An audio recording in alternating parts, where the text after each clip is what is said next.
Hey guys, welcome back to the AR YouTube channel.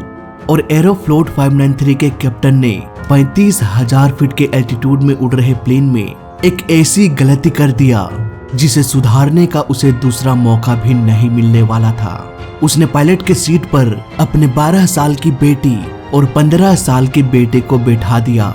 जिन बच्चों को ठीक से साइकिल चलाना नहीं आता था, उनके हाथों प्लेन का कंट्रोल थमा दिया गया। फिर क्या था, अनहोनी तो होनी ही थी। अचानक से प्लेन 90 डिग्री रोल हो गया। इसके बाद ये आसमान से सीधे धरती की ओर गिरने लगा। कैसे कैप्टन की लापरवाही ने एक बड़े हादसे को अंजाम दे दिया, जानेंगे पूरी कहानी आज के इस वीडियो में। एयरबस A310 का एक विमान जिसे Russian airline company Aeroflot operate कर रही थी, प्लेन में 63 पैसेंजर्स सवार हो गए। इस प्लेन को बहुत ही एक्सपीरियंस पायलट कैप्टन एंड्री उड़ाने वाले थे। वही फर्स्ट ऑफिसर मिस्टर इगोर थे। A310 को उड़ाने के लिए 3 पायलट्स की जरूरत होती है, इसलिए एक और पायलट कैप्टन कुद्रिंस्की थे। इसके अलावा 9 क्रू मेंबर्स भी प्लेन में मौजूद थे। प्लेन में 63 पैसेंजर्स सवार हो गए। कुद्रिंस्की की 12 वर्षीय बेटी याना और 15 वर्षीय बेटा इल्डर भी प्लेन में मौजूद था। ये सभी हांगकांग छुट्टियां मनाने के लिए जा रहे थे। रात के अंधेरे में ये प्लेन हांगकांग के लिए निकल पड़ा। प्लेन में सब कुछ ठीक चल रहा था, मौसम भी बिल्कुल साफ था। कुछ ही मिनटों में ये प्लेन अपने मैक्सिमम एल्टीट्यूड में जाके मस्त ऑटो पायलट में उड़ रहा था। प्लेन अपनी आधी दूरी तय कर चुका था। अब तक कैप्टन एंड्रे प्लेन को उड़ा रहे थे। फिर 4 घंटे प्लेन उड़ाने के बाद कैप्टन एंड्रे आराम करने के लिए कॉकपिट से बाहर चले गए। उनकी जगह पर अब कैप्टन कुद्रिंस्की आ पहुंचे। कुछ ही मिनटों तक उड़ान भरने के बाद उनके दोनों बच्चे कॉकपिट देखने के लिए आ गए। कैप्टन ने पूछा कि सीट पर बैठना चाहोगे? उसकी बेटी ने तुरंत कहा कि हाँ, क्यों नहीं। इसके बाद वो सीट पर बैठ गई। प्लेन अब भी ऑटो पायलट में ही उड़ रहा था। याना ने पूछा कि क्या मैं योक को पकड़ सकती हूँ? कैप्टन ने कहा कि हाँ, क्यों नहीं। इस योक से तुम प्लेन को मोड़ भी सकती हो। यहाँ पर कैप्टन ने हेडिंग नॉब को थोड़ा सा रोटेट कर दिया और याना से कहा कि प्लेन के योक को मोड़ के देखो, प्लेन मुड़ रहा है या नहीं। जैसे ही उसने योक को रोटेट किया, प्लेन थोड़ा सा मुड़ गया। याना को लगा कि मैंने ही प्लेन को मोड़ा है, लेकिन ऐसा नहीं था। दरअसल प्लेन इसीलिए मुड़ा क्योंकि हेडिंग नॉब को रोटेट करके ऑटो पायलट को कमांड दिया जा चुका था कि प्लेन को थोड़ा सा मोड़ दो। इसीलिए तो प्लेन मुड़ गया, इसलिए नहीं कि याना ने योक को रोटेट किया। इसके बाद कैप्टन ने वापस से हेडिंग को नॉर्मल कर दिया। ये सब करते करते करीब 7 मिनट गुजर गया। याना को नींद आने लगी, इसलिए अब कैप्टन का 15 साल का बेटा कैप्टन के सीट पर बैठ गया। जब उसके बेटे ने योक को रोटेट किया तो वो काफी हार्ड लग रहा था। उसकी बहन याना तो आसानी से योक को रोटेट कर पा रही थी, लेकिन वो ऐसा नहीं कर पा रहा था। वो बच्चा अब जोर लगाने लगा, ये कहते हुए कि पापा ये मूव क्यों नहीं हो रहा। कैप्टन ने फिर से हेडिंग नॉब को रोटेट कर दिया। इसके कुछ सेकंड्स बाद प्लेन का योक इजीली मूव होने लगा। अब कैप्टन ने वापस से हेडिंग नॉब को नॉर्मल करते हुए अपनी बेटी से बात करने में बिजी हो गया। उधर 15 साल के बच्चे ने ये नोटिस किया कि प्लेन धीरे धीरे राइट की ओर मुड़ रहा है। करीब 3 मिनट गुजर चुका था। बच्चे ने अपने पापा से कहा कि ये प्लेन तो अपने आप मुड़ रहा है। कैप्टन भी हैरान होकर ये देखने लगा कि आखिर ऐसा कैसे हो रहा है। उन्होंने ऑटो पायलट के स्विच को देखा। ऑटो पायलट अब भी एक्टिव था। तभी प्राइमरी डिस्प्ले में एक लाइन दिखाई दिया। ये लाइन एक होल्डिंग पैटर्न का था, मतलब कि जब प्लेन एयरपोर्ट में किसी वजह से लैंड ना कर पाए तो वो होल्डिंग पैटर्न को फॉलो करता है। पायलट को समझ में नहीं आ रहा था कि ये लाइन अभी क्यों दिख रहा है। आसपास तो कोई एयरपोर्ट भी नहीं है और ना ही हम लैंड करने वाले हैं। पायलट्स इससे पहले कुछ समझ पाते, अचानक से वो लाइन गायब हो गया। इस लाइन ने कैप्टन के करीब 10-12 सेकंड्स बर्बाद कर दिया। इतने सेकंड्स में तो प्लेन 45 डिग्री झुक चुका था। प्लेन 700 किलोमीटर पर आवर की स्पीड से फ्लाई कर रहा था। 45 डिग्री में मुड़े होने की वजह से सारे लोग अपने सीट से चिपक चुके थे। फर्स्ट ऑफिसर कोशिश कर रहा था कि प्लेन को किसी तरह से सीधा किया जाए, पर ऐसा लग रहा था मानो ये योक काम ही ना कर रहा हो। वो बच्चा अब भी कैप्टन के सीट में बैठा हुआ था और वो उठ भी नहीं सकता था क्योंकि हाई जी फोर्स सभी को सीट से जकड़े हुए था। यहाँ पर सारे लोग अपने वजन से दोगुना वजन फील कर रहे थे हाई जी फोर्स के कारण। प्लेन धीरे धीरे और भी झुकता गया। करीब 90 डिग्री तक ये झुक गया। प्लेन को इस तरह से डिजाइन नहीं किया जाता कि वो 90 डिग्री बैंक एंगल को झेल सके। जो कैप्टन 4 घंटों से प्लेन उड़ाकर रेस्ट करने के लिए चले गए थे, वो भी बाहर आने के लिए संघर्ष कर रहे थे ताकि प्लेन को संभाला जा सके। अब यहाँ पर योक में इतने सारे अनयूजुअल फोर्स लगाने के कारण प्लेन का ऑटो पायलट डिस्कनेक्ट हो गया। प्लेन के कॉकपिट में एक अलार्म बजने लगा। ये alarm high speed stall condition का था। स्टॉल एक ऐसा कंडीशन होता है जब प्लेन को लिफ्ट मिलना बंद हो जाता है। प्लेन ऑलमोस्ट 90 डिग्री के एंगल में धरती की ओर गिरने लगा। एयरबस के प्लेन में एक टेक्नोलॉजी होता है, high angle of attack protection system, जो इस तरह के भयानक स्टॉल कंडीशन को भी संभाल सकता है। लेकिन ये प्रोटेक्शन सिस्टम कंप्यूटर ऑटोमेटिकली करता है। इसके लिए ऑटो पायलट का ऑन होना बहुत जरूरी होता है और ऑटो पायलट तो कुछ ही सेकंड्स पहले डिस्कनेक्ट हो चुका था।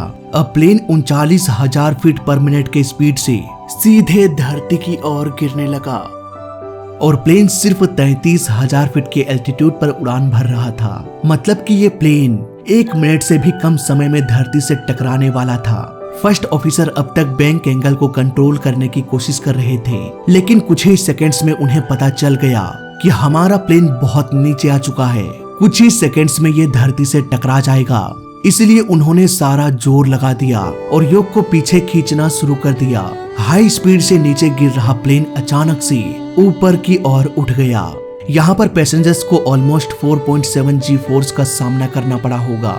4.7 G ये अब तक का सबसे हाईएस्ट रिकॉर्ड था जो किसी कमर्शियल प्लेन के ब्लैक बॉक्स ने रिकॉर्ड किया। तेजी से नीचे गिर रहे प्लेन का नोज अचानक से ऊपर तो हो गया, लेकिन ये जरूरत से अधिक ऊपर हो गया। एयरबस A310 का इंजन इतना पावरफुल नहीं था कि वो वर्टिकली ऊपर की ओर उड़ान भर सके। इसलिए कुछ हजार फीट ऊपर जाने के बाद प्लेन को लिफ्ट मिलना बंद हो गया। ये प्लेन स्टॉल कंडीशन में चला गया। ये एक स्लो स्पीड स्टॉल कंडीशन था। वो बच्चा अब भी कैप्टन के सीट में बैठा हुआ था। प्लेन का स्पीड धीरे धीरे कम होता जा रहा था। यहाँ पर कैप्टन को वक्त मिल गया। उन्होंने चिल्लाते हुए कहा कि सीट से हटो। इसके बाद फाइनली कैप्टन अपने सीट पर बैठ गए। अब क्योंकि ये प्लेन स्टॉल कंडीशन में चला गया था, इस प्लेन को लिफ्ट मिलना बंद हो गया। इसीलिए एक बार फिर से प्लेन का नोज धीरे धीरे नीचे होने लगा और कुछ ही सेकंड्स में हुआ एक जोरदार धमाका। करीब 2 घंटे बाद रेस्क्यू टीम पहुंच गई। किसी की भी बचने की कोई भी उम्मीद नजर नहीं आ रही थी। सभी 75 लोगों की जान चली गई। पैसेंजर्स के कपड़ों की पहचान करके डेड बॉडीज को पहचाना जा रहा था।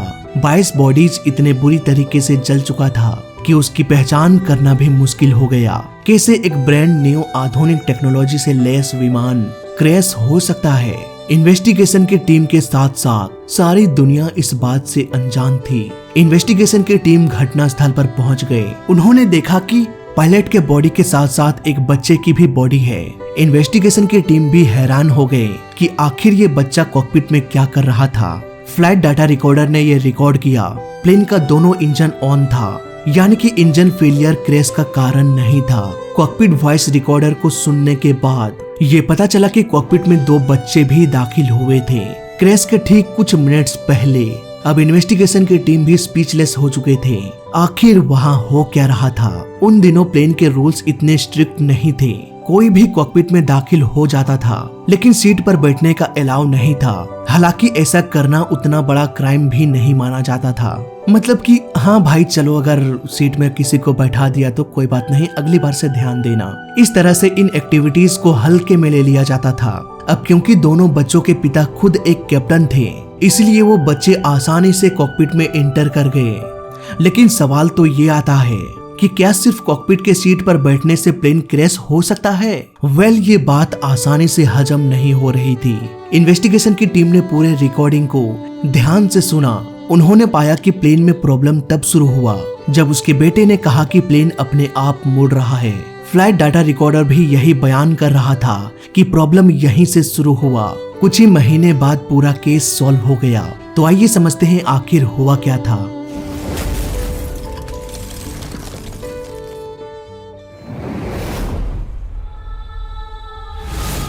कहानी की शुरुआत करते हैं जब प्लेन ऑटो पायलट पर उड़ रहा था। 2 बच्चे कॉकपिट में दाखिल हुए। कैप्टन ने नॉब को रोटेट किया और प्लेन थोड़ा सा मुड़ गया। यहाँ पर उसकी बेटी याना को लगा कि मैंने ही प्लेन को मोड़ा है, पर ऐसा नहीं था। हेडिंग नॉब को रोटेट करने से ऑटो पायलट को एक कमांड चला गया कि प्लेन को मोड़ना है और इस ऑटो पायलट ने प्लेन को मोड़ दिया। इसके बाद वापस से कैप्टन ने हेडिंग को नॉर्मल कर दिया। अब उसका बेटा कैप्टन के सीट में बैठ गया, लेकिन वो योक को मूव नहीं कर पा रहा था क्योंकि यहाँ पर प्लेन को ऑटो पायलट उड़ा रहा था। कैप्टन अगर हेडिंग नॉब को फिर से रोटेट करता तभी तो ऑटो पायलट प्लेन को रोटेट करता, लेकिन इस बार कैप्टन ने हेडिंग नॉब को रोटेट नहीं किया था, इसलिए प्लेन सीधे उड़ रहा था। वहीं उसका बेटा योक पर फोर्स लगा रहा था प्लेन को मोड़ने के लिए, जिसकी वजह से प्लेन का एलिरॉन्स ऑटोमेटिक से मैनुअल में चला गया। आइए इसे आसान भाषा में समझते हैं। ऑटो पायलट प्लेन का स्पीड, एल्टीट्यूड और हेडिंग को कंट्रोल कर सकता है। प्लेन में रडर होता है जो साइड मूवमेंट कराता है, एलिवेटर अप डाउन कराता है और एलिरॉन्स प्लेन को मोड़ता है या रोल कराता है। ये तीनों कंट्रोल्स ऑटो पायलट ही करता है। जब कैप्टन के बेटे ने योक पर फोर्स लगाकर मोड़ रहा था तब उसे जाम इसीलिए लग रहा था क्योंकि योक को ऑटो पायलट ही कंट्रोल कर रहा था। मान लेते हैं एक प्लेन में कुछ प्रॉब्लम हो गई, जल्दी से जल्दी उसे राइट डायरेक्शन में मोड़ना है, लेकिन ऑटो पायलट तो प्लेन को उसी डायरेक्शन में उड़ाएगा ना जिस डायरेक्शन में उसे प्रोग्राम किया गया हो। तो क्या पायलट फिर से फ्लाइट कंप्यूटर में हेडिंग को टाइप करेगा ताकि कुछ सेकंड्स बाद प्लेन मुड़ जाए? वेल नहीं, ऐसा करने में बहुत देर हो जाएगी क्योंकि प्लेन की रफ्तार बहुत अधिक होती है। इसीलिए तो ऑटो पायलट में ये भी एडवांटेज होता है कि अगर ऑटो पायलट को कहा गया है कि आप सीधे फ्लाई करें, लेकिन पायलट इमरजेंसी के कारण योक को राइट डायरेक्शन में मोड़ देता है, तब ऑटो पायलट को समझ में आ जाएगा कि कुछ तो गड़बड़ है। इसके बाद फ्लाइट मैनेजमेंट कंप्यूटर उस सिस्टम को बंद कर देगा जो प्लेन को लेफ्ट राइट मोड़ता है, ताकि पायलट प्लेन को मैनुअली भी कंट्रोल कर सके। ठीक उसी तरह से अगर पायलट ऑटो पायलट के खिलाफ जाकर प्लेन के नोज को अप डाउन करता है तो प्लेन का कंप्यूटर ऑटो पायलट के उस सिस्टम को बंद कर देगा जो प्लेन के नोज को अप डाउन कराता है, ताकि पायलट खुद अपना डिसीजन लेकर प्लेन को कंट्रोल कर सके। फ्लाइट 593 के साथ भी कुछ ऐसा ही हो रहा था। जब उस बच्चे ने लेफ्ट की ओर योक पर ज्यादा फोर्स लगाया तो ऑटो पायलट ने एलिरॉन से खुद को डिस्कनेक्ट कर दिया, यानी कि अब ऑटो पायलट प्लेन को रोल नहीं कर सकता था।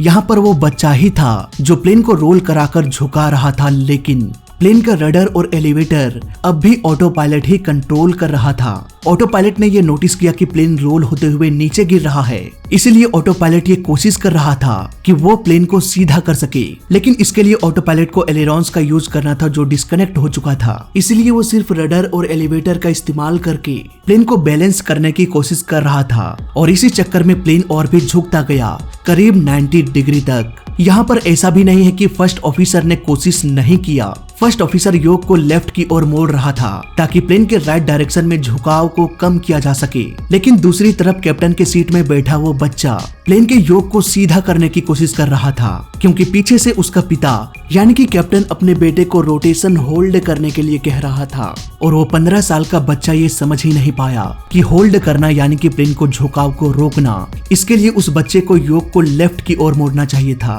प्लेन का दोनों योक एक दूसरे से कनेक्टेड होता है। अगर एक को लेफ्ट की ओर मोड़ा जाए तो दूसरा भी ऑटोमेटिकली लेफ्ट की ओर मुड़ जाएगा, लेकिन अगर दोनों योक को एक ही डायरेक्शन में ना मोड़ा जाए तो प्लेन का कंप्यूटर भी कंफ्यूज हो जाएगा कि कैप्टन इधर जाना चाहता है और को पायलट उधर, दोनों की केमिस्ट्री मिल नहीं रही है। ऐसे कंडीशन में प्लेन का योक ठीक से काम करना बंद कर देगा। फ्लाइट 593 के साथ भी कुछ ऐसा ही हुआ। इस हादसे को शुरुआत में ही रोका जा सकता था जब प्राइमरी डिस्प्ले में एक लाइन दिखाई दिया। जब पायलट ऑटो पायलट के खिलाफ प्लेन को मोड़ने की कोशिश करता है तब कंप्यूटर एक फॉल्स रास्ता दिखाने लगता है। दरअसल यहाँ पर वो बताने की कोशिश करता है कि अगर आपको मुड़ना है तो आप इस रास्ते से मुड़ सकते हैं। यहीं पर पायलट्स को समझ जाना चाहिए था कि ये प्राइमरी डिस्प्ले में लाइन बस इसीलिए दिखा रहा है क्योंकि ऑटो पायलट का कुछ हिस्सा डिस्कनेक्ट हो चुका है। अब क्योंकि यहाँ पर फुल्ली ऑटो पायलट डिस्कनेक्ट नहीं हुआ था इसलिए कोई अलार्म भी नहीं बजा। मे भी इसीलिए पायलट को इस बात पर यकीन हो गया कि प्लेन तो ऑटो पायलट में ही है, जबकि वो एलिरॉन से डिस्कनेक्ट हो चुका था। यहाँ पर बैक टू बैक बहुत सारी गलतियां हुई और ये सारी गलतियां मिलकर एक बहुत बड़े हादसे को अंजाम दे दिया। तो फिलहाल इस वीडियो में अभी तक के लिए बस इतना ही। मैं मिलता हूँ आपसे अगले वीडियो में, तब तक के लिए देखते रहिए और सीखते रहिए। जय हिंद, वंदे मातरम।